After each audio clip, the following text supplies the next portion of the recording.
You're listening to the Ottawa Homeboys podcast, your go-to source for Ottawa real estate and everything in between. Now, here are your hosts, Aboozar Sheikhi, Dan Burton and Ahmad Hage Hassan. This podcast is about the real estate market in Ottawa and housing advice. But the advice may not apply to your situation. Contact the Homeboys or any licensed real estate professional for specific recommendations before you make decisions about your real estate needs. Welcome to another episode of Ottawa Homeboys podcast. I'm Aboozar Sheikhi. Nice to be here, Dan Burton. Nice to be here as well. Ahmad, Welcome back, Ahmad. Yes. Welcome back. Good to have you back. We missed you in the last episode there. You guys put a cutout of me? Oh yeah, no. The cardboard. Yeah, the cutout came too late. It's just It was count the post. Some back order. So what I guess we thought about doing from now onward is to give all the listeners a breakdown of what's happening with the Ottawa market, right? So they get a feel for what's going on and how to strategize, selling and buying homes, and then we'll talk about our week, how the week has been for us, and then we'll get into the whole what the episode is about. So in this episode, we'll talk about all about listing your home or prepping your home and getting it ready for listing, which takes a lot. It might not seem like it, but those pretty pictures and everything else in a listing takes a lot that goes into it for realtors to get that home ready and then coordinate properly with the sellers to get that done, to get the job done.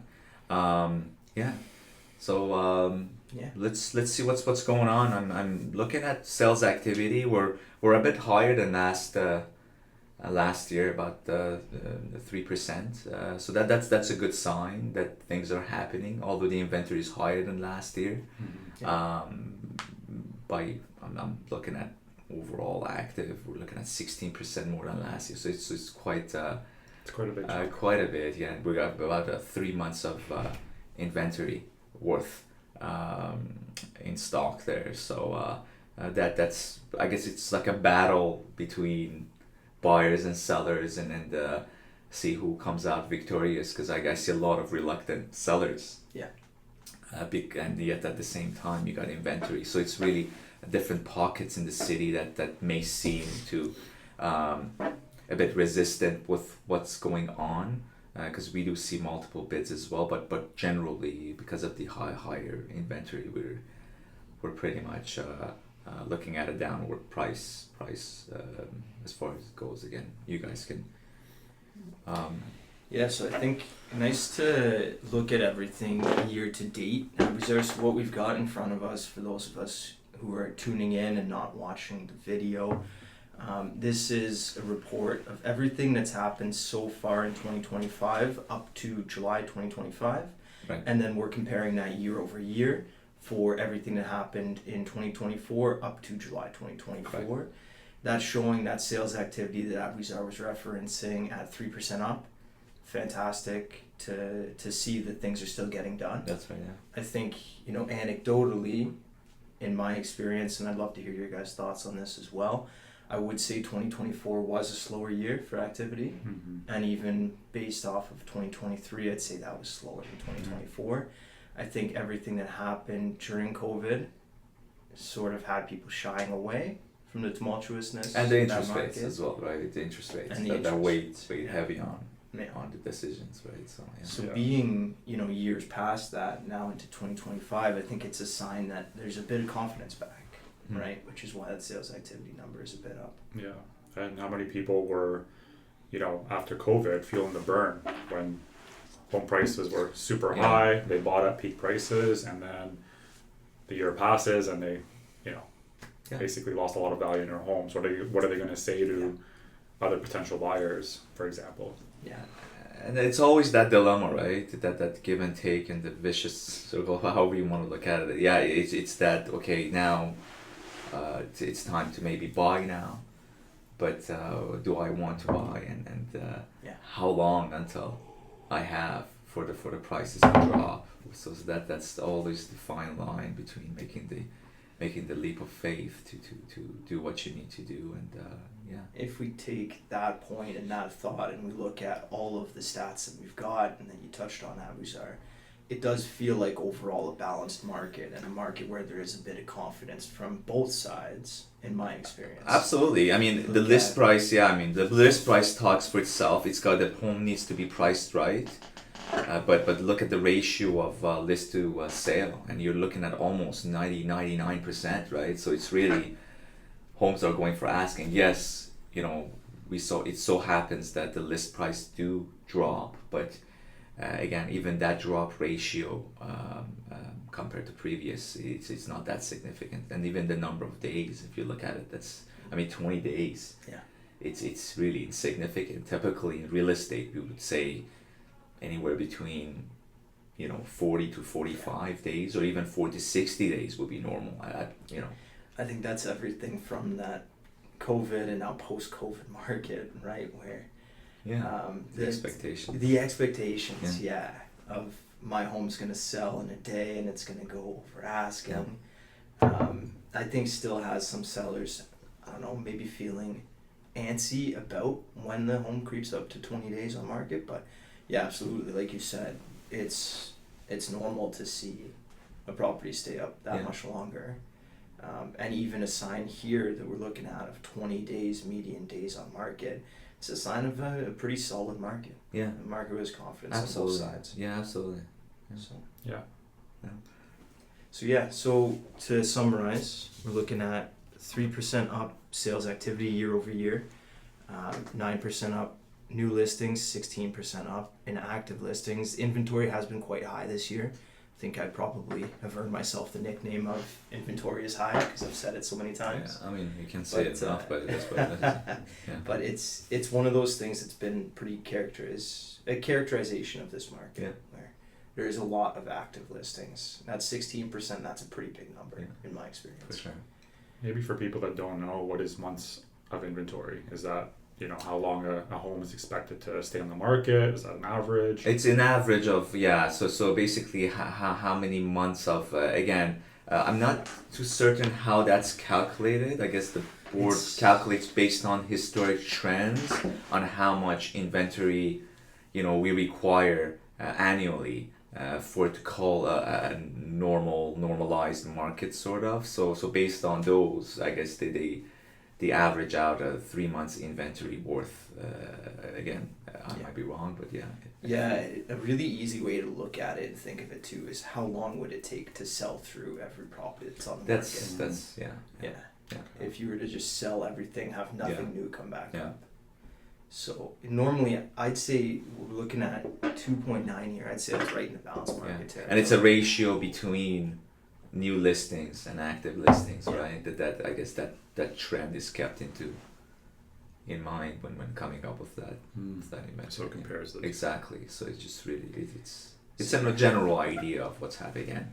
So what we're seeing for that is 2.9 this year versus 2.5 last year. And then average price right now. Average price for everything residential across Ottawa above 700,000 again. Yeah. And we were significantly higher in the past couple of years, for sure. 21, 22 years, but again. And that is up year over year. So we were seeing 600s. So that's a positive thing. Yeah. I feel like the confidence is coming back, especially with with the vacation season ending. People are more serious into getting back if they are shopping. They're taking more seriously again. The stock market is coming back up again, so it's just more optimistic, I would say, compared to a couple months back. But we shall see what's going to happen in the coming year, or at least the fall season, because we get another bump in activity again in fall as well. So they'll give us a good idea on what the year to come will be, and then if it's more activity, then I would recommend those buyers that are into the market to take it much more seriously. There's the window shopping days are, I think, at an end. We're not calling for a COVID drastic sort of a movement, but essentially the trends are in the right direction for buyers to have a bit of confidence, right? You do want to see that price increase year over year. That's it. It's a big purchase. You want it to be an investment that works for you. Yeah. And you do want to have a bit of time and choice, which the days on market and the active inventory and new listings and all that are summarizing that that's possible, right? That's it, exactly. So what we want to talk about, I guess, is the getting a home prepared for listing, and what goes into this process. Essentially, with the realtor meeting with the sellers initially, that initial meeting, and what takes place from that point onward. Yeah. I mean, first step, being prepared, coming into the meeting as an agent with your ducks in a row. Yeah.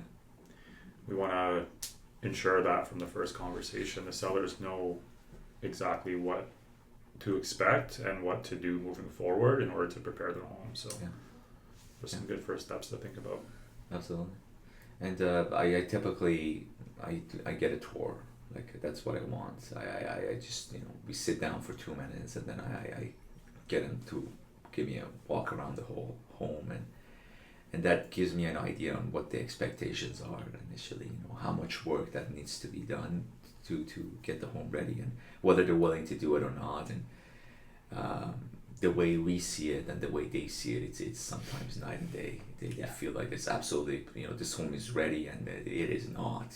Like, some homes need to be fully painted, carpets perhaps replaced or washed or so on. And that's always a bit of a wake-up call, I find. It's like after that tour is finished, we sit down like now. I think that's the beauty of having the experience that we do as agents, having been in and out of as many homes, having an impartial look at a prospective seller's home. You know how it is, right? When we're surrounded by these things, and we've probably taken a huge leap of faith to purchase it, spent so much time in these surroundings, it's emotional at the end of the day too, right? So being at arm's length, being in and out of as many homes as we see, paint, carpets, those are big ones. Aboozar. Are there any other typical suggestions that you guys have for sellers to look at, or is it a case-by-case basis? It's case by case, but at the same time, it's just the do-it-yourself stuff, like things like that.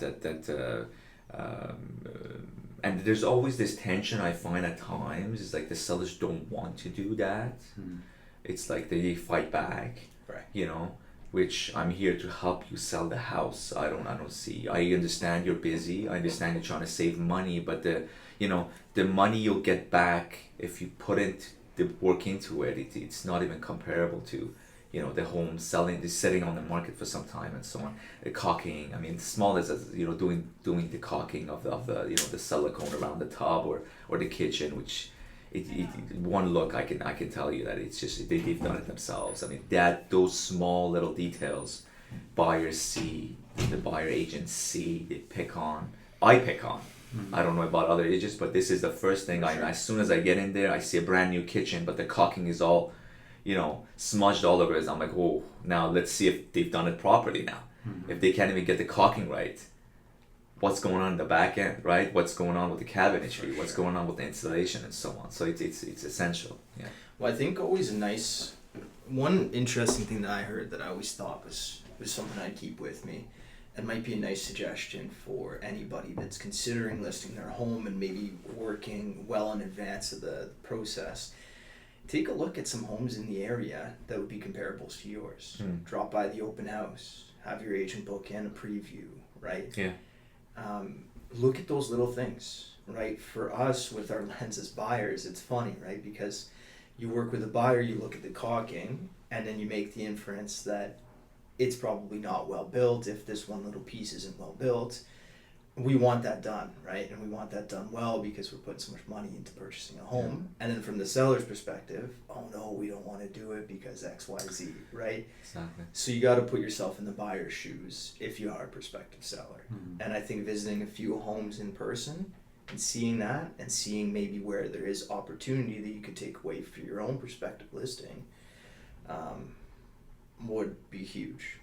Yeah, it's always like, I find, and as a previous seller myself, you know, it's easy to nitpick other homes that are on the market and not nitpick your own. You're always looking for the highlights of your own property, and that drives you to be to not be able to see the, you know, essentially the core of the matter, whereas you're trying to sell your home, right? And what can I do to get there as fast as possible with the highest amount of money? Mm-hmm. What do you guys think of renovations? Is there a limit that you think of? Is it, you know, are there a few renovations that typically work best if you're looking at a sale maybe 3 to 6 months from now or further? What do you guys think for that? Absolutely. I mean, I think, you know, a home that's in pretty beat up condition overall, and I mean, you know, those types of properties are easier to get scooped up by investors. And what do investors look for? They're looking to maximize their profits. So you'll see some low balls, you know, you'll see some lower offers coming in, and you miss out on a pool of buyers who want to purchase the home because they want to live in it. So I think there's definitely room for improvements when it comes to certain properties. Now, you know, if the home is pretty well maintained overall and has a couple outdated features, like maybe bathrooms, kitchen, you know, those are small little tweaks that I think are good things to look into. But well, at least, you know, even at that point, right? If the you know, some parts are updated, some parts have not been.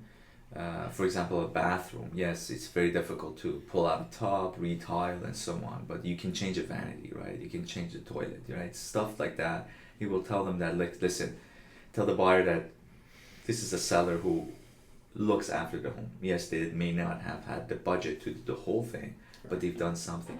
And I've pretty much put a stop to this consistent response with sellers saying that let them give me a lower amount in exchange for the work that needs to be done. Like I'm putting a stop to that rebuttal, because it just doesn't work that way. yeah, We're not in a market for buyers to come in and say, this is how much work this home needs, and then give me a discount, so that the seller wouldn't have to do anything and they're relaxed, and, you know, they hope to get the higher end of the you know, price range, while giving a little discount for the stuff that they feel like is not significant.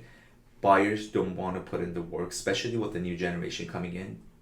They may be qualified, they have the money, they can get the loan. They don't want to be renovating your home, right? So I'm shutting that down. Like, this is my thing from now onwards, is that either you do it, or then it's just not gonna happen, right?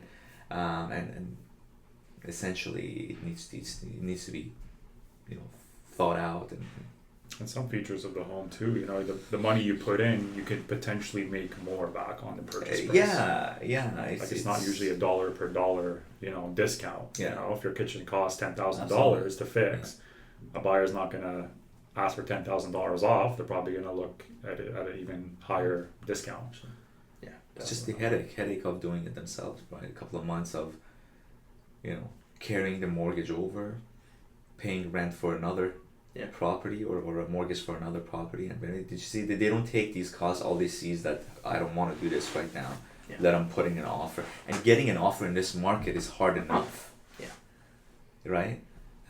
Just buyers will not put an offer if it's not the right home. So you will not get that offer thinking that you're gonna negotiate and bring it down. So it's another beast, I find, this market that we're in right now. So do you guys find there's any other tips that you typically like to educate your sellers with early in the process, or anything else that you guys look at?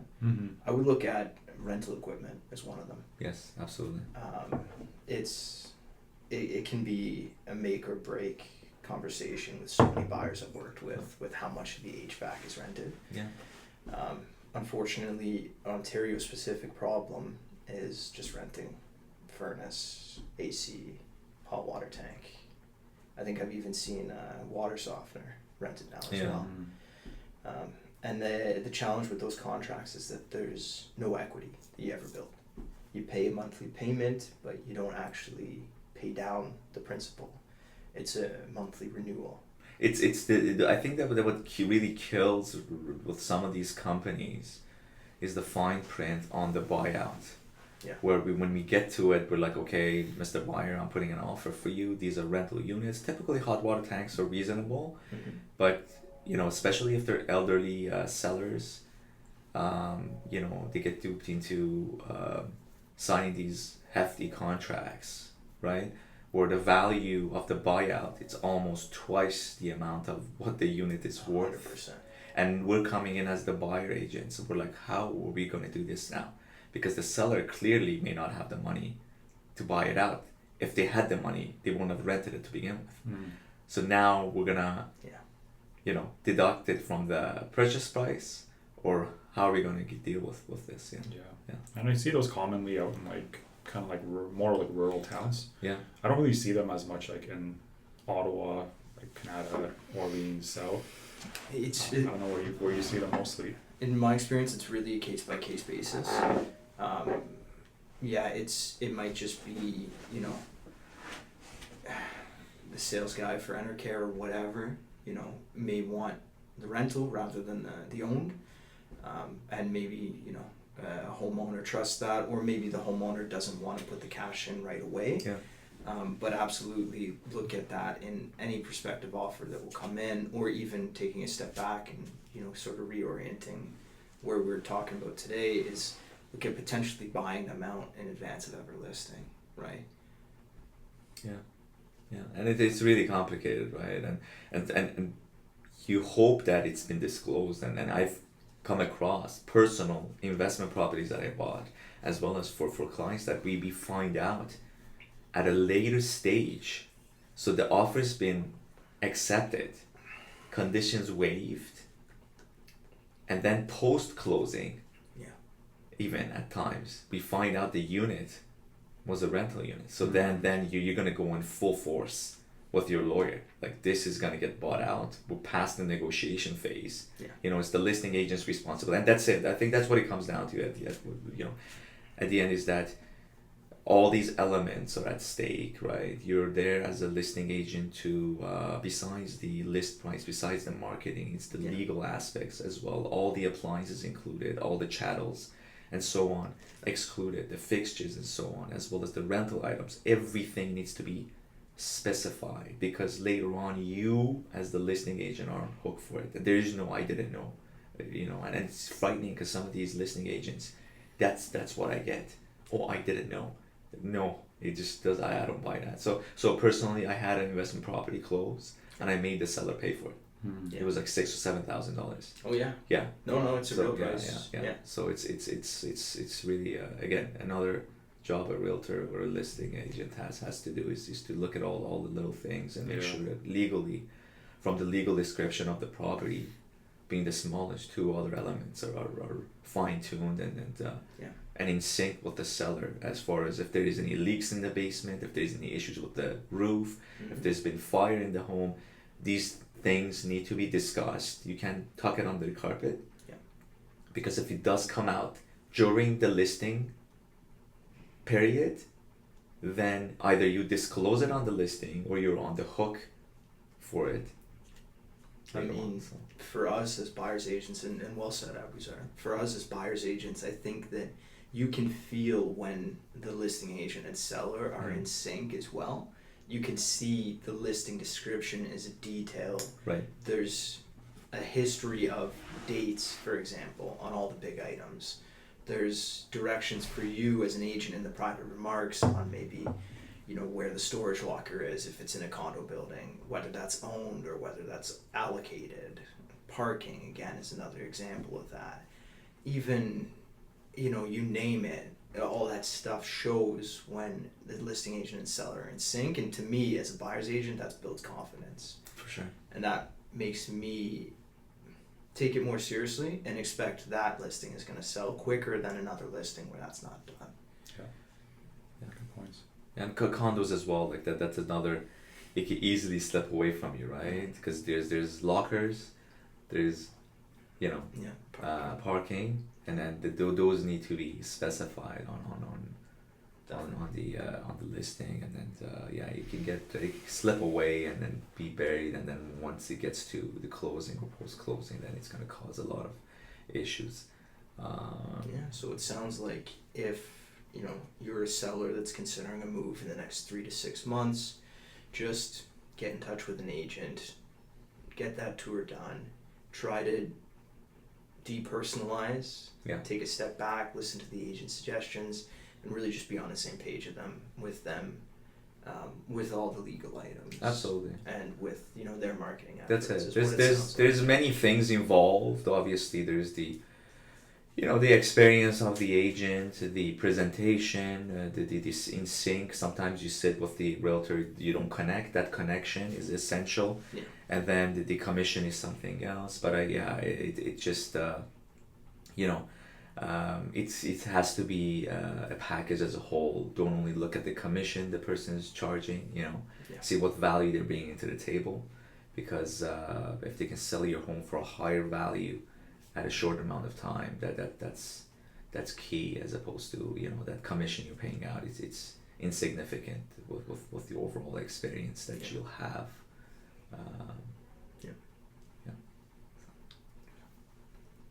Awesome. All right.